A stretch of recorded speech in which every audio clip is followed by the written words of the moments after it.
because I don't know anybody who's cracked that nut yet.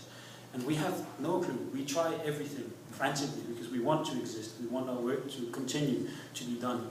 And I don't think we can do it. So we are happy to lob it back into your court and say, yeah, what about sustainability? Thank you, Shane. All right. A couple of weeks ago, I had a meeting with a senior official in the government, and I asked him kind of impertinently why they never thank us. And he explained that the government never thanks anyone. And and I thought, that's not true. That's rubbish. I actually told him that.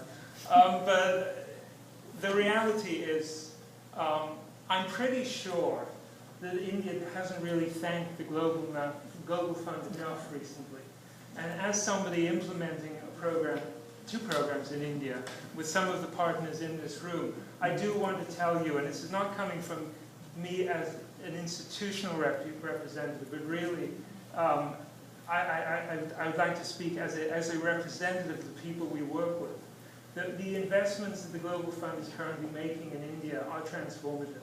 They are transformative for MSM, transgender and hetero populations, and they are transformative for people living with HIV.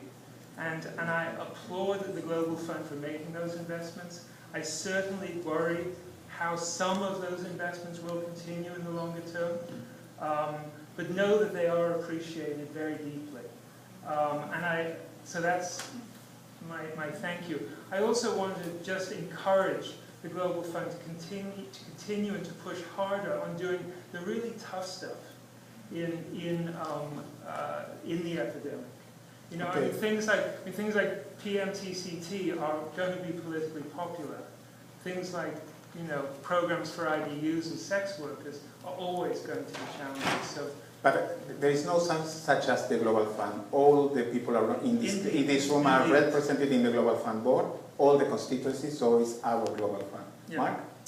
I was actually going to say that. I mean, sorry. I actually said this in Kigali. I mean, the Global Fund is not the 600 people in Geneva. This is the Global Fund. What happens in the country is the Global Fund. And we all have, as David said, the shared responsibility around sustainability. There's no answer here. I do believe there is a unique contribution in an accelerator way for external financing to do things that are too complicated for countries early on, including dealing with key affected population. That's a core responsibility, in my view, that the external funders can do to give the political space, to give the space for things to happen. But you have to do it smartly and well. If you do it with a sledgehammer, you actually set yourself back. And so to me, I couldn't agree with you more. This is not short-term stuff, this is long-term stuff, and that's why we want to create a real strategic vision. It involves political strategy. And to be honest, most of the people who we engage with aren't political strategists. They're program people that care deeply about something, that want to tell a minister why what they're doing is immoral or wrong, which there's great room for, but that doesn't get you always to where you want to be. So we need to move into an era of political strategy matching programmatic strategy to get us where we want to go. And that's what excites me. I think we can do that, and I think this conversation has helped with that. And I will underscore again that civil society and communities have a key role for that. As countries transition, they can do their PMTCT programs. They can do their antiretroviral programs. They can't do so well those other pieces. And that's where the external funders, to me, as countries move up along the trajectory of middle income and self-sustainability, that's where we need to go. But we're still living in our mindset of 12 years ago, and we need to shift that. Right. Thanks.